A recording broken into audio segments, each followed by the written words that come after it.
Magandang tanghali po. Oras na para sa may init na balita.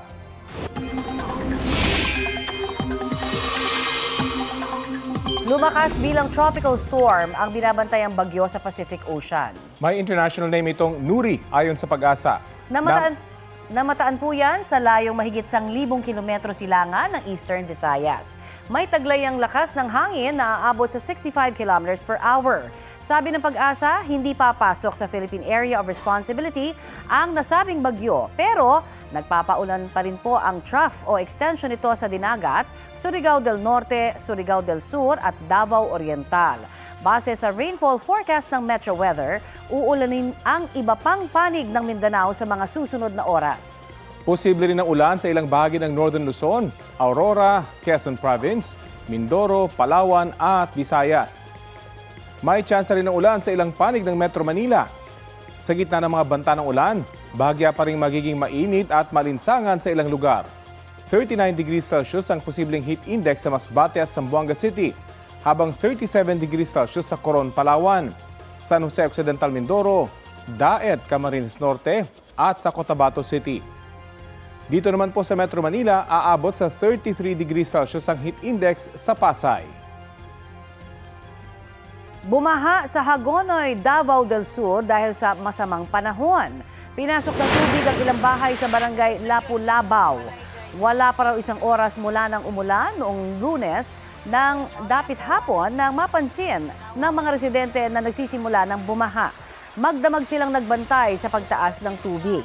Dulot ang pag-ulan ng trough o extension ng nooy low pressure area na ngayon tropical storm Nuri. Nakaranas naman ng katamtamang ulan ang mga taga Bonggao, Tawi-Tawi.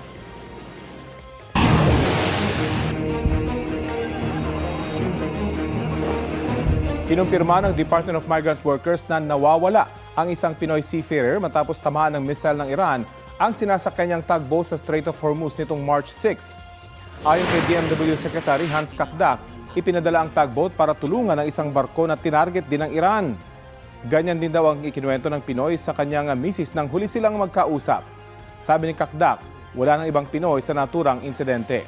Nagsasagawa ng search operation sa mga otoridad sa Oman.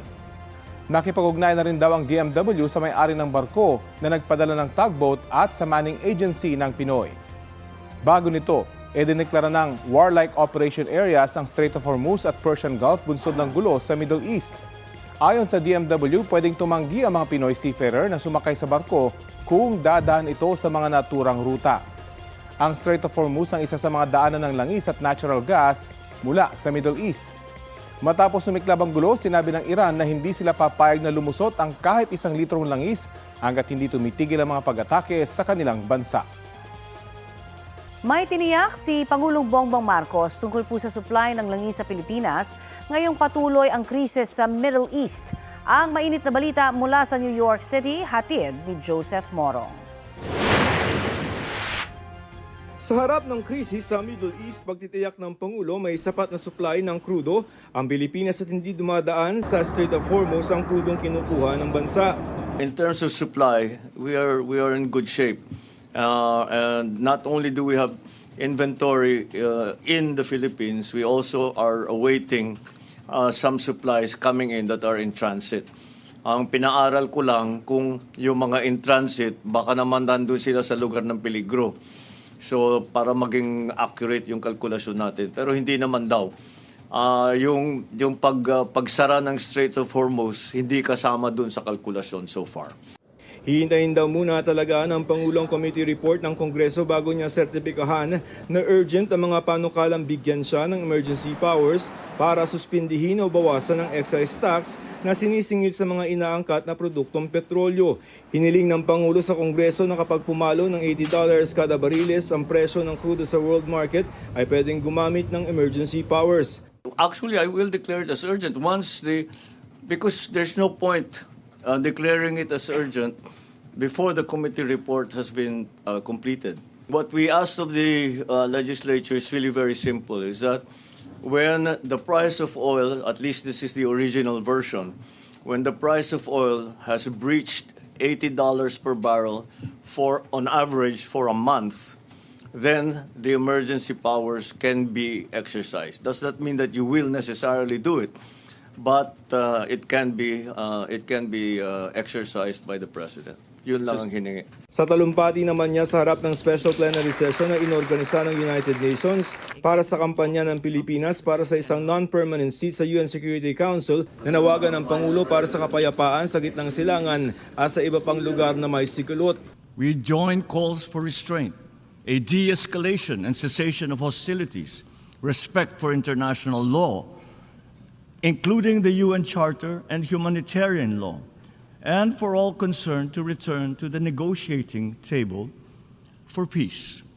At sa kampanya naman para sa isang Security Council seat, sinabi ng Pangulo na handa raw ang Pilipinas na gampanan ang papel na ito, lalo pat matagal na ang kooperasyon ng Pilipinas sa United Nations. The non-permanent seat on the UN Security Council is not a right of any state, but a privilege earned through consistent, dedicated, meaningful, and concrete partnership in the service of the United Nations and so of humanity. The Philippines stands ready once again to contribute, to help calm voices of division, provide a voice of balance, to shun ambition for service, and always as a voice for principled peace. And thus, I stand before you to humbly petition for your support for the Philippines. Sa pagkampanya ni Pangulong Bongbong Marcos para maging non-permanent member tayo ng UN Security Council, binigyan din niya at halaga na simula ng buuin ang United Nations, isa tayo sa mga founding members ito, ay kutawang na ng UN ang Pilipinas. At kung papalarin at maging miyembro tayo ng Security Council, ay pagpapatuloy ng Pilipinas ang ganyang klaseng kooperasyon. Sabi ng Pangulo, kung ang matagal na relasyon ng Pilipinas at United Nations ang titingnan, ay magandang tsansa na makuha ng Pilipinas ang non-permanent seat para sa taon 2027 hanggang 2028. Ayon naman kay Foreign Affairs Secretary Teresa Lazaro, hindi naman nangangamba ang Pilipinas kung may issue ang Pilipinas sa pagitan ng ilang bansa tulad ng China. How does China think of our campaign to be a member? May ano ba? Ano ba?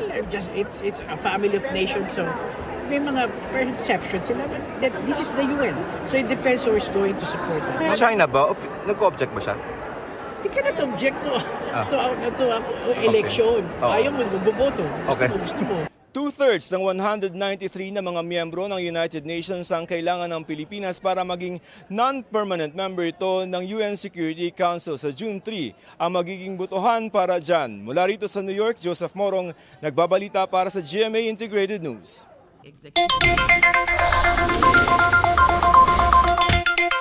Mga kapuso, damay rin sa posibleng taas presyo ang ilang pangunahing bilihin kasunod ng mega oil price hike.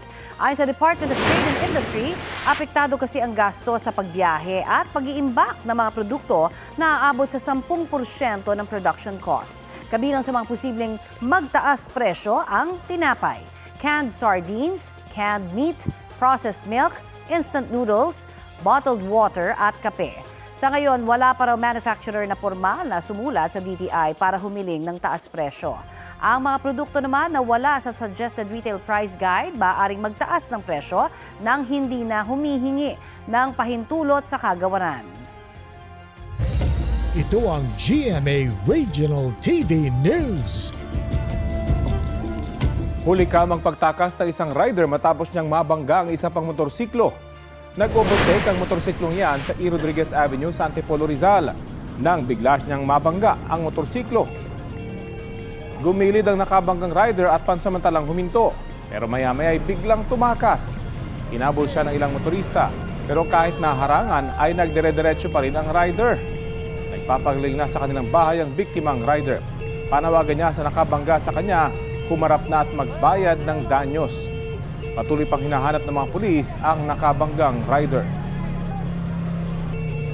Isang patay sa sunog sa isang residential area sa San Carlos, Pangasinan. Nagsimula ang apoy sa isang kapilya sa barangay Sapinit. Kumalat ang apoy sa katabi nitong ancestral house, pati sa kotse at motorsiklo na nakaparada sa kasunod na bahay. Patay ang isang senior citizen na babaeng nakatira sa chapel. Ayon sa kanyang kapitbahay, bedridden na ang biktimang natrap sa loob. Kwento ng saksi sa San Carlos City Fire Station, bago ang sunog, may pumasok na tao sa kapilya at tila naglalaro ng kandila. Nadatnan daw niya siya ng mga otoridad sa kasagsagan ng sunog at kinustudiya. Walang pahayag ang hinihinalang nagsimula ng sunog na pinamedical check-up din ng pulisya.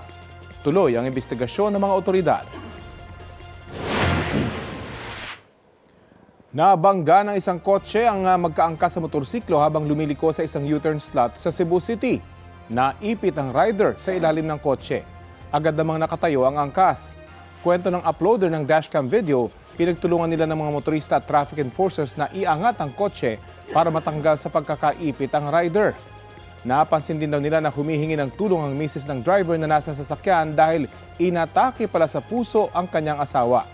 Kinumpirma ng Cebu City Traffic Enforcement Unit na inatake nga sa puso ang driver at pumanaw sa ospital. Nagkaroon na rin daw ng settlement ang magkabilang panig. Maayos din ang kalagayan ng rider matapos siyang gamutin sa ospital. May kanya-kanya na ang paraan ang ilang tsuper sa gitna po ng pagtaas ng mga presyo ng produktong petrolyo.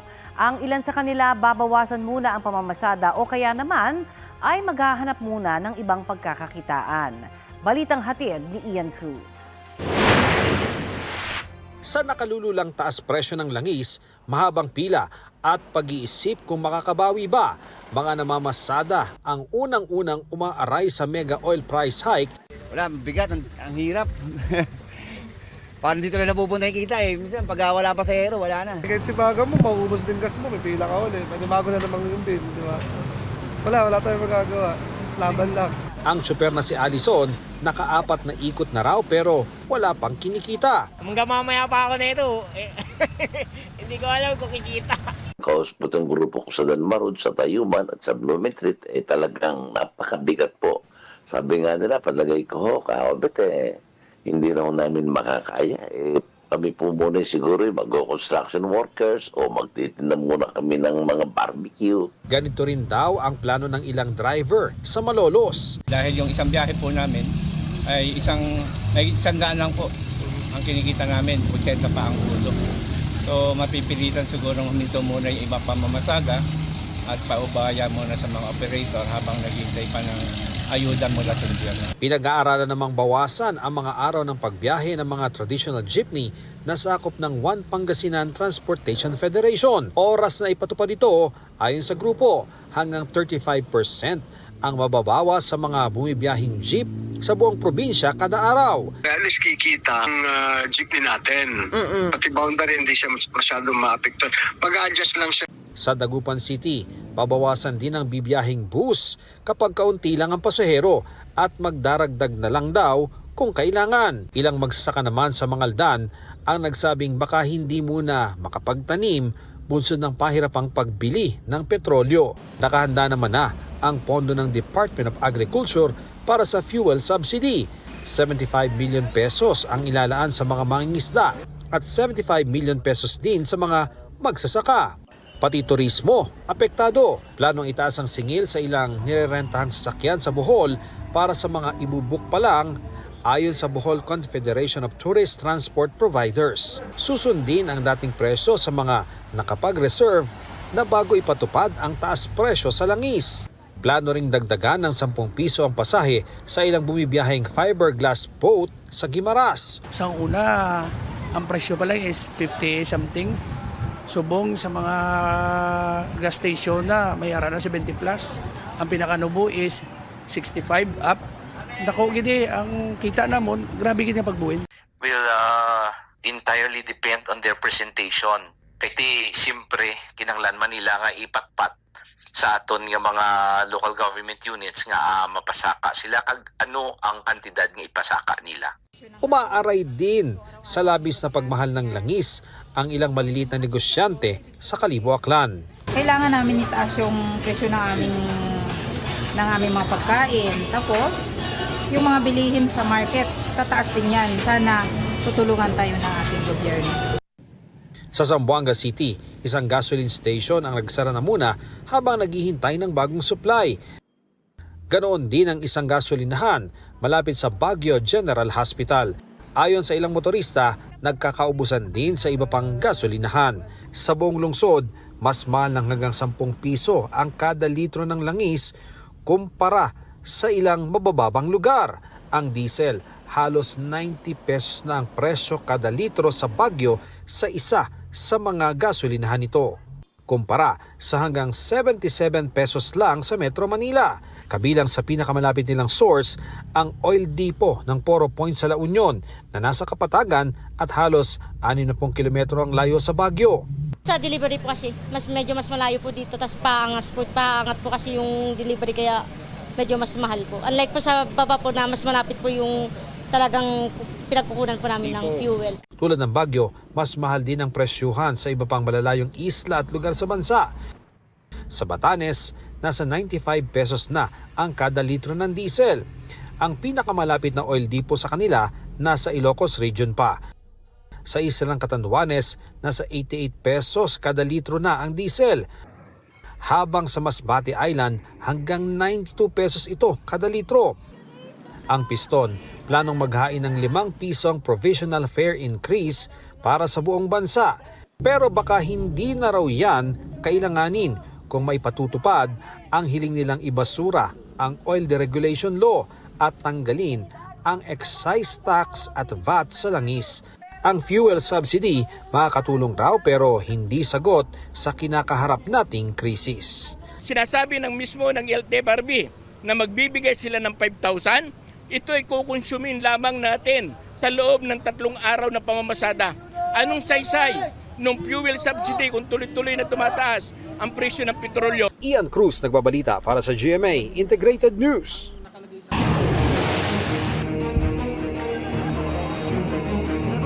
Mahigit 6 na pong overseas Filipino workers at kaanak nila mula Middle East ang nakauwi na rin sa Pilipinas. Kaninang hating gabi, dumating sa NAIA ang 31 Pinoy repatriates mula Qatar. Bago yan, may 32 ring Pilipino na mula naman sa United Arab Emirates at Oman ang nakauwi na rin sa bansa. Ayon sa Department of Migrant Workers, naging posible ang repatriation sa pamamagitan ng cross-border exit at alternate flights. Dinala raw ang repatriates sa ligtas na exit points sa pamamagitan ng land transportation. Tsaka ibiniyahe sa Pilipinas sa mga alternatibong paliparang bukas na sa international travels. Tuloy-tuloy ang repatriation efforts ng pamahalaan para sa mga Pilipinong naiipit sa gulo sa Middle East. Ayon sa Pangulo, may tig-isang chartered flight na inihahanda ang pamahalaan mula sa Saudi Arabia at UAE. Aprobado na sa Kamara ang panukalang nagtatakda ng bagong petsa ng eleksyon sa Bangsamoro Autonomous Region in Muslim Mindanao o BARM. Sa botong 247, inaprobahan sa third and final reading ang House Bill number 8220 na itinakda sa September 14 ngayong taon ang kauna-unahang BARM parliamentary elections. Ang mga susunod na BARM elections ay gagawin naman tuwing second Monday ng Setyembre kada 3 taon. Lusot na rin sa Senado ang kaparehong panukala nito na Senate Bill number 1823. Noong May 12, 2025 sana gagawin ang BARM parliamentary elections. Nareschedule ito kasunod ng desisyon ng Korte Suprema na hindi bahagi ng BARM ang Sulu na may 7 parliamentary seats noon.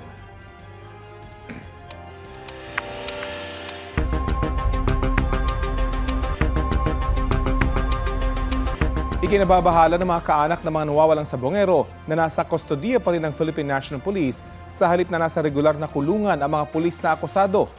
Tiniyak naman ng PNP-CIDG na walang special treatment sa kanilang mga kabaro. Balitang hatid ni Sandra Aguinaldo.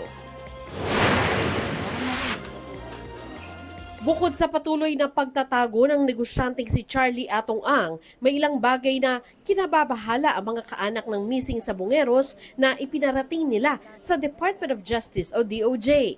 Kasama ang state witness na si Julie Dondon Patidongan, nakipagpulong ang mga kaanak ng missing sabongeros sa prosecutors ng kaso para raw ipaalam ang kanilang pagkabahala sa patuloy na pananatili ng mga pulis sa custody ng PNP imbes na nakakulong sa regular na piitan.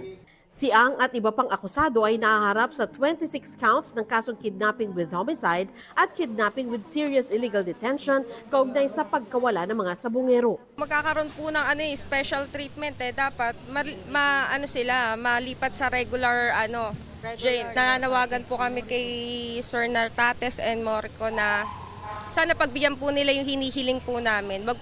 Wag po nilang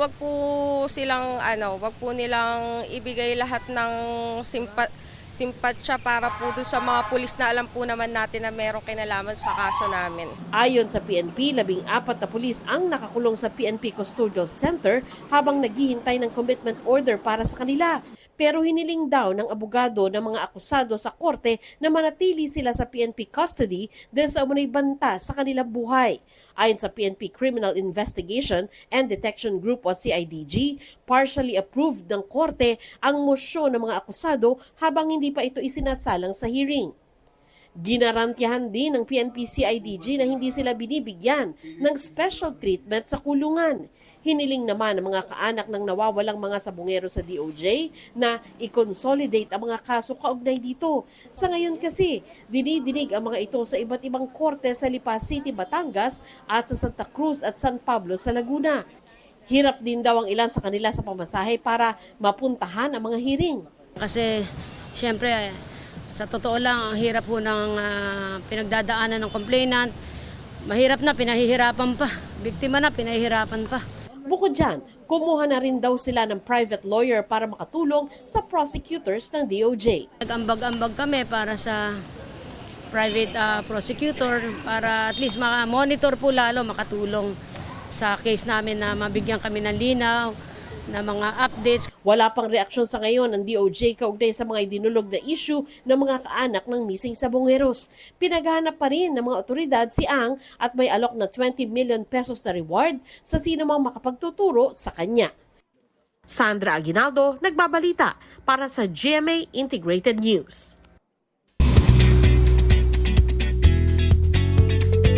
Happy Wednesday mga mare! Stella Kapuso, si star of the new gen, Jillian Ward. Sa kanyang contract renewal sa Sparkle GMA Artist Center, dumating si Jillian wearing a glittery dress. Present dyan si GMA Network Senior Vice President Attorney Annette Gozon Valdez, Sparkle GMA Artist Center First Vice President Joy Marcelo, at Sparkle Assistant Vice President for Talent Management Vic Del Rosario. Sa kanyang 16th year bilang kapuso, na ichika sa akin ni Jillian na marami pa raw siyang gustong maipakitang talento. Kabilang dyan ang pagkanta na ipamamalas niya sa kanyang soon-to-be-released song. This is only the beginning. Gusto ko po talagang ma-master pa po yung craft ko, especially this year. So singing, dancing, acting, ayan, performing. Jill, isipin mo 16 years, pero ang bata-bata mo pa talagang lumaki ka sa GMA.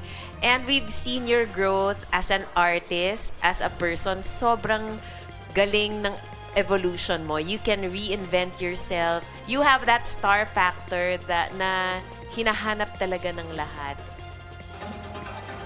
Kapuso na rin si Miss Universe 2025 third runner-up Maria Atisa Manalo na pumirma ng kontrata sa Sparkle GMA Artist Center. Kasama rin sa contract signing si GMA Network Incorporated Senior Vice President Attorney Annette Gozon Valdez na inireveal na may nakaabang ng projects para kay Atisa. Present din sa signing si Sparkle GMA Artist Center First Vice President Joy Marcelo at Empire Artist Management Vice President Mau De Leon. She's very beautiful, she's very talented, napakabait. So I'm very happy na magsa-Sparkle na siya. Lalabas na siya sa isang TV show as a special guest. Abangan yon, and may movie tayo. After Miss Universe, I wanted to pour my passion again into something, and I haven't found that yet. So sabi ko, maybe this is the perfect way to explore what I actually want to do.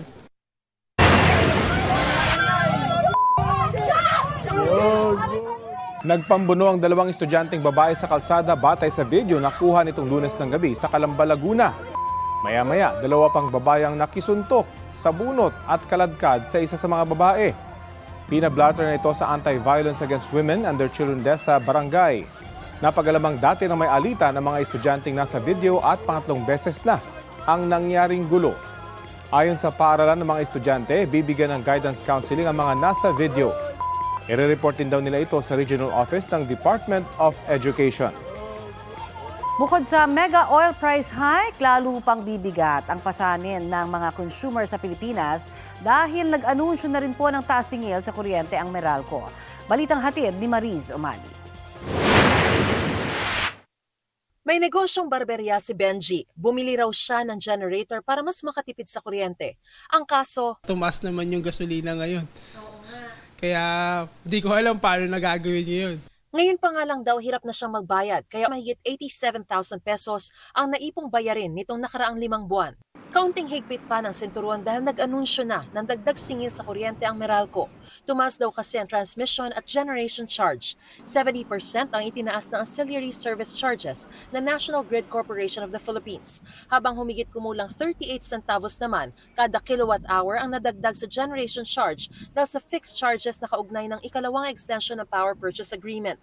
Hindi pa kasama dyan ang posibleng epekto ng krisis ngayon sa Middle East. Pagsipa ng Marso hanggang siguro bandang Hulyo ay tataas talaga ang demand sa kuryente at bunso dito ng pagtaas ng konsumo ng mga customers ng Meralco. Nagkaroon pa ng krisis sa gitnang silangan, Middle East, na maglalagay ng pressure sa fuel supply. Kaya those two factors are really most probably going to drive prices higher at kami gusto na namin i-emphasize yun na talagang it's almost inevitable. Hindi na gumagamit ng langis para sa power generation sa Luzon grid. Pero dahil pa rin sa gulo sa Middle East at paghigpit ng supply, tumaas ang presyo ng liquefied natural gas at coal na siyang ginagamit dito. And usually kapag mayroong pressure na tumaas ang oil price, sumusunod yung liquefied natural gas, pati yung coal at malampayang natural gas. Kung ano man yung magiging parallel impact nun doon sa mga ibang fuel prices, hindi pa natin masabi ngayon. Ayon sa Energy Regulatory Commission, pwedeng umabot sa 16% ang dagdag singil sa kuryente. Para maibsan ang epekto ng gulo sa gitnang silangan sa presyo ng petrolyo, isa sa mga panukala ay bigyan si Pangulong Bongbong Marcos ng kapangyarihang suspendihin ang oil excise tax. Kung sakali, 6 pesos ang inaasahang mababawas sa kada litro ng diesel at 10 pesos naman sa gasolina. No objection. The motion is likewise approved. Lusot na sa House Committee on Ways and Means ang inaprubahang substitute bill. Alinsunod dito, pwedeng suspendihin ang fuel excise tax ng hanggang 6 na buwan kung isang buwan ng $80 per barrel ang Dubai crude oil, o kung may declaration of emergency na certified ng Energy Secretary. Kung sakali, magiging epektibo ito hanggang December 31, 2028. Pwede itong i-extend ng Congress but not more than 1 year. Pwede ring bawiin ng Kongreso at any point in time, even within the 6 months, pag nakikita rin ng Kongreso na hindi na ito necessary. Kailangan ding iulat ng Pangulo sa Kongreso ang tungkol sa implementasyon nito, kabilang ang nawalang kita sa gobyerno at ang epekto nito sa ekonomiya. Pero mararamdaman ba agad ang pag-alis o pagbawas ng excise tax? Hindi raw, sabi ng mga oil company. Anila, nabayaran na ang naturang buwis bago pa makarating sa Pilipinas ang mga produktong petrolyo. Kaya dapat maubos na raw nilang ang stock na yon. The moment it reached the shores of the Philippines, the taxes and duties has already been settled. When you pass it today, the inventory tomorrow still has the paid excise. Pero yung padating pa lang, bukas, yun yung wala. It will be around 15 days. So, 15 to 20 days. Bago maging effective, Yes. patay na ang kabayo. Diyos ko. It is correct, sir, na hindi po mararamdaman agad because we still have the inventory na bayad na po yung excise tax. Para ramdam agad sa pump prices, nirekomenda ng chairman ng komite na gawing tax credit o ibawas na lang sa mga susunod na nabayaran ng excise tax. Wala ito sa mismong batas pero pwede raw ilagay na lang sa implementing rules and regulations o gabay sa pagpapatupad ng batas. Upon the suspension declaration of the President, dapat the following day, effective siya immediately. Sakaling sertipikahang urgent ng Malacanang ang panukala, inaasahang maaaprubahan ito sa ikalawa at ikatlot huling pagbasa. Nakatakdang mag-adjourn ang Kongreso sa March 21. Kaya sabi ni Senate President Tito Soto, posibleng magpatawag ng special session para aprubahan ang panukala. Mariz Umali nagbabalita para sa GMA Integrated News. Maging ang singil sa kuryente kasama na rin syempre sa mga posibleng madamay sa gulo sa Middle East. Kaya kausapin na po natin si Energy Regulatory Commission Chairman Attorney Francis Saturnino Juan. Magandang tanghali at welcome po sa Balitang Hali, sir. Magandang tanghali, Connie. Mga kailan ho kaya natin na malalaman kung sakaling may taas-singil nga ho na ang mga electric cooperatives no, sa buong bansa? At syempre, magkano ho ang ating paghahandaan kung sakasakali?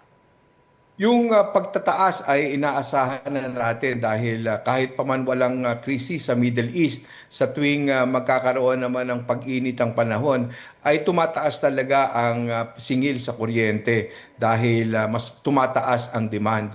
So sa mga susunod na buwan, bukod dito sa inanunsyo ng Meralco na pagtataas niya ng 64 centavos, na ito ay dahilan sa pagtaas naman noong kanyang kinukuhang or kinontratang supply noong nakaraang buwan pa. So yung para sa susunod na buwan, inaasahan na natin dito yung full impact nung nakikita nating pagtataas sa singil sa presyo ng langis, coal at natural gas na nakadepende yung malaking bahagi ng ating supply.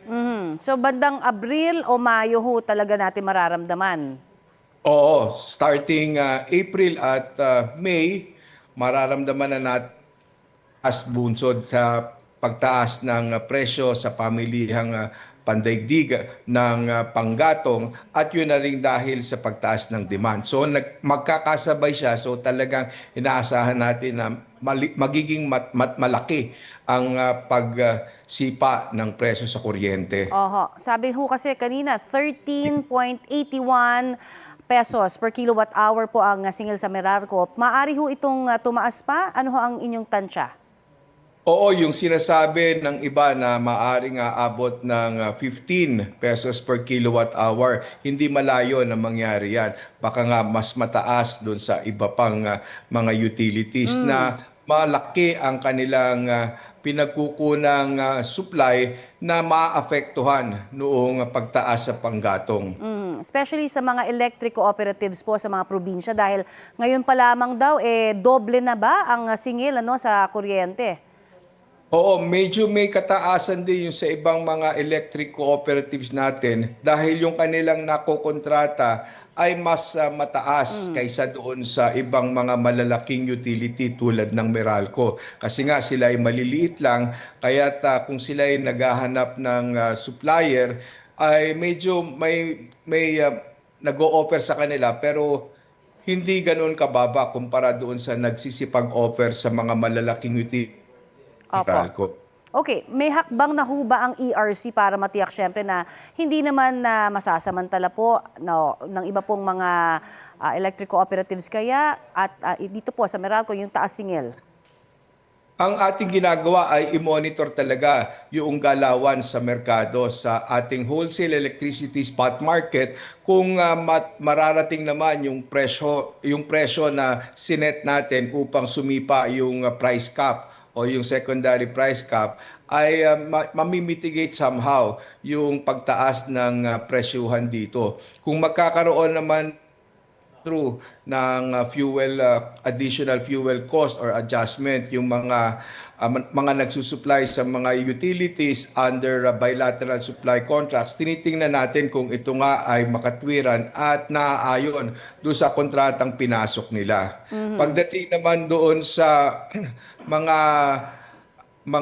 ibang utilities na nakikita natin na mataas ang kanilang exposure sa WESM at kung magiging mataas ang presyuhan sa WESM at meron namang mga pending na power supply agreements itong mga utilities na ito sa ERC, ay aaksyonan kaagad ng ERC itong mga aplikasyon na ito para magamit nila kaagad yung mga kontratang napasok na nila. Pero ngayon po ay wala na talagang magagawa kung hindi tanggapin ng taong bayan, syempre na talaga hong magkakaroon ng taas presyo sa kuryente. At kung sakasakali ho, may magagawa ba ang ERC kung sakali na utay-utayin na lang kaya muna yung singil? Oo, maaari naman na mag-intervene ng ERC nang sa ganon kung talagang magiging napakalaki ng adjustment na ipatutupad ay gagawa natin ng paraan nang sa ganon ay makapag-implementa ng pag-uutay-utay or staggering na recovery ang ating mga utilities, syempre kailangan din naman natin na isaalang-alang yung sitwasyon ng mga generators o yung mga nag-supplier. Kasi yung mga nag-supply, kasi kakailanganin din naman na magbayad sila doon sa kanilang pinagkunan ng panggatong at iba pang gastusin. Alright, marami pong salamat sa inyo pong oras na ibinahagi sa Balitang Hali, sir. Thank you. Maraming salamat. Yan po naman si Energy Regulatory Commission Chairman, Attorney Francis Saturnino Juan. Ito ang GMA Regional TV News. Huli kamang pang-hold up sa isang estudyante sa Bacolod City. Sa CCTV sa Barangay Villamonte, kitang naglalakad pa uwi galing eskwelahan ang babae nang harangin siya ng riding in tandem. Kunwaring may itatanong, sabay tutok ng kutsilyo sa estudyante. Hindi nakita sa video pero sa takot, iniabot na raw ng biktima ang kanyang bag at cellphone. Sa drug buy-bust operation sa Barangay 2, naaresto ang isa sa dalawang suspect matapos mahulihan ang hinihinalang shabu na 70,000 pesos ang halaga. Positibo siyang kinilala ng biktimang magsasampa ng reklamong theft. Walang pahayag ang naarestong suspect kaugnay sa nasabat na umano'y droga, pati sa pang-hold up. Tinutugis naman ang kasabwat niya. Samantala, sa mga interesado pong mag-alaga at magnegosyo ng bamboo o kawayan, magkakaroon muli ng training at seminar sa Carolina Bamboo Garden dyan po sa Antipolo, Rizal. Kabilang po sa mga tatalakayin ng mga eksperto sa larangan ng bamboo ang tungkol sa pagpapalaki, pagpaparami at pag-aani ng bamboo. Pati na rin po ang iba't ibang gamit at produktong gawa sa bamboo. Ilan sa mga benepisyo ng pagtatanim ng bamboo ay nakatutulong ito sa pag-produce ng oxygen, pag-absorb ng carbon dioxide at pag-prevent ng soil erosion. Magandang dekorasyon din ang mga produktong gawa sa bamboo. At sa mga interesado pong lumahok sa training at seminar, sa Sabado na po yan, March 14, simula alas 8 ng umaga hanggang alas 5 ng hapon. Para sa iba pang impormasyon, tingnan ang mga detalye sa kanilang announcement.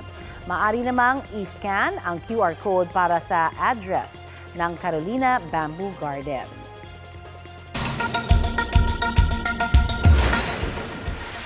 Muling pumutok ang Kilauea Volcano sa Hawaii. Ayon sa US Geological Survey, nagbuga ang bulkan ng lava fountain na aabot sa mahigit 1,000 feet ang taas. Hanggang 25,000 feet above sea level naman ang inilabas na usok o smoke plume. Naglabas din ng ashfall warning ang mga otoridad.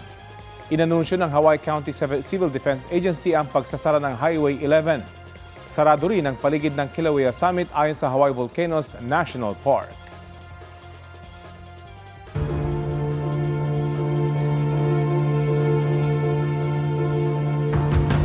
Balik tayo sa mga balita sa bansa na turnover na ng Bureau of Customs ang naging kita mula sa pagsubasta sa mga luxury vehicle ng mag-asawang Diskaya. Tinanggap ng Bureau of the Treasury ang nasa 102 million pesos na nakolekta ng BOC sa auctions. Magagamit na yan para tustusan ang bawat proyekto at mga prioridad ng gobyerno. Kinumpiska noon ng BOC ang mga mamahaling sasakyan ng mga Diskaya dahil sa kakulangan sa importation documents. Target naman ng Ombudsman humingi ng writ of preliminary attachment mula sa Sandigan Bayan para sa mga ari-arian ni Sara Diskaya at ni dating Senador Bong Revilla. Ang writ of preliminary attachment ay pagsasailalim sa kustodiya ng korte ng mga ari-arian ng isang nasasakdal habang dinidinig ang kaso. Yan ay para matiyak na merong mababawi ang gobyerno sakaling manalo sa kaso. Kapwa nahaharap sa mga kasong graft at malversation sina Revilla at Sara Diskaya dahil sa issue ng flood control projects. Nauna nang nakakuha ng writ of preliminary attachment ang Ombudsman para sa mahigit 200 milyong pisong halaga ng mga ari-arian ni dating Congressman Zaldico na naharap din sa ilan pang kaso kaugnay pa rin sa flood control projects. Sinusubukan pang kunan ng reaksyon ng mga kampo ni Diskaya, Revilla at Co. Update naman po tayo sa pag-aproba ng House Committee on Ways and Means para pahintulutan ng Pangulo na suspindihin ang fuel excise tax. Kausapin natin si House Committee on Ways and Means Chairman at Marikina 2nd District Representative Miro Kimbo. Magandang umaga at welcome po sa Balitang Hali. Magandang tanghali po, Kuya Rafi. Apo, magiging mabilis po bang maisabatas at maramdaman yung layunin ng substitute bill na mabigyan ng kapangyarihan yung Pangulo na suspindihin o bawasan yung fuel excise tax? Well, ayoko naman paunahan ng plenaryo pero mamayang hapon ay magkakaroon na kami ng plenary debates para i-second reading ito. At hopefully, kung matatapos namin ang debate at pagpupuyatan ay matapos namin. And if we get a certification of urgency coming from the President, we can actually approve it already on third reading. Sa araw po yung ito mismo. Okay. Gaano kalaking tulong po ba yung magagawa nitong pagbabawas o pagsuspende ng fuel excise tax? Malaking bagay, no? Malaking mag-iitutulong niya dahil sa totoo lang, halos pagdating sa, ang hindi nare-realize ng marami sa ating mga kababayan is sa mga nagpapagasolina ng unleaded, sa bawat litro, 10 piso dyan ay napupunta sa excise tax. So, even for today, that's more than 10% of almost 14% of total na binabayad mo kada litro. Kapag diesel naman, yan ay 6 na piso. So, talagang malaking bagay siya. Hindi sa totally makakatulong para ma-eliminate yung effect ng pagtaas ng imported oil, pero malaking bagay po ito. Of course, time is of the essence po dito sa usaping ito. May ibang paraan pa ba para mapabilis yung pagpapatupad po nito? Dalawang bagay, no? So, kinakailangan natin, dahil magbe-break na ang Kongreso, so kinakailangan namin bilisan ito para may pasa ng House of Rep at ng Senado. Pangalawa is sa implementation, kailangan natin magkaroon ng immediate effect kasi sinasabi ng mga oil companies, dahil alam mo, Rafi, ang excise tax, hindi tulad ng VAT, binabayaran niya ng mga oil companies bago lumanding or pag lumanding sa mga ports natin, yung kanilang imported gasoline. Halos wala na tayong refining dito, so ini-import natin practically 100% ng ating gasolina in finished product form nang gagaling sa iba't ibang bansa. So, binabayaran nila yung excise tax na yan ahead.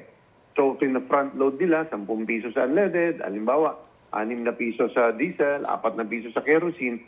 So, inuuna nila yan. So, ngayon, ang tanong nila is, kapag tinanggal ninyo yung excise tax at meron pa kaming hawak na inventaryo na bagong dating halimbawa, paano yun? Sinong magbabayad ng excise tax na ibinayad na namin? Dati kasi, pwede naming ipasa yan sa consumer. Pag bumili sila sa gasolinahan, ay mababayaran, marireimburse sila.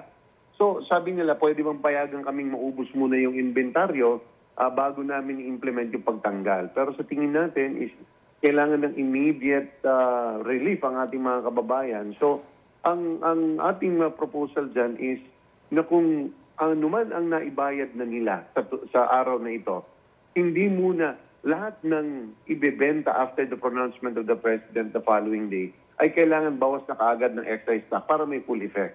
Pero kung meron man sila ang mga gas companies na ibayad ahead na excise tax, gagamitin na lang natin itong tax credit para kapag inangat na natin, dahil suspension naman is temporary. 6 na buwan lang yan, at the longest 1 year. So kapag yan ay binalik na, kung ano man ang naibayad nilang hindi nila natingil dahil sinuspend natin sa publiko, ay pwede nilang ipang-balance o ipang-reimburse o ipang-tax credit. Nabanggit niyo po kanina na posibleng mapabilis yung pagtalakay sa plenaryo nitong panukalang ito. Sabi kasi ng Pangulo, hinihintay niyo yung committee report niyo bago i-certify as urgent yung panukalang emergency powers. Well, naipadala na po namin yung committee report kahapon sa Presidential Legislative Liaison Office. So sigurado po ako na hawak na po nila ito at umaasa naman po tayo that at any point in time, kahit sa second reading debates po tayo, oras sa dumating po yun ay allowed po tayo sa ilalim ng saligang batas na ipa-approve natin ito on the same day. Kasi madalas ko sinasabi, no, yung ang saligang batas na kasabi that no bill will be approved by the House of Representatives unless it is approved on 3 readings on separate days, na hiwa-hiwalay na araw. So, kapag may certification po, exempted po tayo doon, kahit po on the same day, gawin natin lahat po yun ay pwede. Okay, abangan po natin yan. Maraming salamat po sa oras na ibinahagi nyo sa Balitang Hali. Maraming salamat po. Yan po si House Committee on Ways and Means Chairman Representative Miro Kimbo. Tinawag ni Vice President Sara Duterte na isang hamon sa soberanya ng Pilipinas ang pagyurak-an niya sa karapatan ng isang individual ngayong unang anibersaryo ng pag-aresto sa amang si dating Pangulong Rodrigo Duterte. Ang naganap na extraordinary rendition o kidnapping kay dating Pangulong Rodrigo Duterte ay isang seryosong paalala na ang batas ay hindi dapat ginagamit bilang sandata para sa politika o personal na interes. Sabi pa ng bise, pag-atake ito sa katarungan at hamon sa pambansang soberanya. Ang malayang bansa ay pinatatakbuan niya ng mga institusyong hindi na panghihimasukan o hindi na didiktahan ng tagalabas. Wala raw Pilipino ang dapat pagkaitan ng proteksyon ng saligang batas. Sabi naman ng kapatid ng bise na si Davao City 1st District Representative Paulo Duterte, araw ito kung kailan inalis sa Pilipinas ang anyay taong lumaban sa krimen, pati nagprotekta at nagsilbi sa taong bayan. Imbis na pagpapasalamat, pinagtaksilan at ipinahiyaan niya ang kanyang ama o dating Pangulo. Ngayong umaga naman, nagdaos ng misa at programa ang mga kaanak ng mga biktima ng drug war noong administrasyong Duterte. Nagpapasalamat sila dahil umuusad na ang kaso ni Duterte. Nahaharap ang dating Pangulo sa kasong Crimes Against Humanity sa International Criminal Court. Sinariwa ng ilang kaalyado na dating Pangulong Rodrigo Duterte ang mga nangyari nang siya'y arestuhin eksatong 1 taon na ang nakalipas. May ulat on the spot si Marisol Abduraman. Marisol? Rafi, naging emosyonal nga ang ilang kaalyado ni dating Pangulong Rodrigo Duterte nang sariwain nila ang pag-aresto at pagdala sa kanya sa ICC sa The Hague sa the Netherlands. Binalikan ni na dating Executive Secretary Salvador Mazaldea at dating LTFRB Chairman Martin Delgra ang nangyari simula nung nasa Hong Kong sila at nang makarating sa Pilipinas, kung saan sapilitan nilang inaresto ang dating Pangulo at nalabag ang mga karapatang pantao. May mga travel plan daw sila, kabilang na nga ang pag-defer muna ng kanyang pag-uwi nang malaman nilang nagkakagulo na sa Pilipinas at sa pabalita ang aarestuhin na nga ang dating Pangulo. Pero sa huli, sabi ni Atty. Mazaldea, ang dating Pangulo pa rin daw ang nagsunod. Pero ang nagdesisyon na uuwi na at kaharapin daw ang mga reklamo laban sa kanya. Naniniwala raw kasi si Duterte sa justice system sa bansa. Iginiiti na Delga at Mazaldea na hindi aatrasan ng dating Pangulo ang mga reklamo laban sa kanya. Pero dapat nila sa korte na merong jurisdiksyon sa kanya. Sina Mazaldea at Delga Rafi ay kabilang sa mga Pilipinong abogado ng dating Pangulo na dumulo sa confirmation of charges hearing ng kaso sa ICC noong huling linggo ng Pebrero. Rafi. Maraming salamat, Marisol Abduraman. Sabi po ng Malacanang, hindi babalik ang Pilipinas bilang miyembro ng International Criminal Court. Hindi nagbabago yung stance ng Pangulo. Hindi pa rin po tayo ngayon magre-rejoin sa ICC. Bakit daw? Ano sabi ng Presidente? Yan lang ang binitawan sa akin na salita ng Pangulo. Hindi nagbabago yung... Sinabi po yan ni Palace Press Officer Claire Castro habang nasa Amerika, kasunod ng panawagan ng ilang mambabatas na bumalik ng Pilipinas sa ICC. March 2019 sa ilalim ng administrasyon ni dating Pangulong Rodrigo Duterte nang maging epektibo ang pagkalas ng Pilipinas sa Rome Statute na nagtatag sa ICC. Ito ang GMA Regional TV News. Nagkasunog sa isang residential area sa Cagayan de Oro City. 3 bahay at isang boarding house ang nasunog. Ayon sa Bureau of Fire Protection, mabilis na kumalat ang apoy dahil gawa mga ito sa light materials. Halos pader at pundasyon na lang ang natira sa mga tirahan. 9 na pamilya ang apektado sa sunog at tumikas muna sa mga kaanak nila. Nabigyan na raw sila ng tulong sa lokal na pamahalaan. Ayon sa BFP, problema sa linya ng kuryente ang isa sa mga tinitinang sanhi ng apoy. Tuloy ang kanilang investigasyon.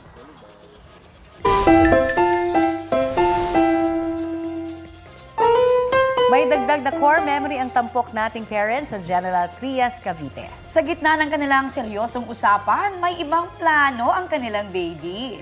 Ito ang kinagigiliwang eksena. At natitira at naman, saka ko lang siya ito-transfer doon sa...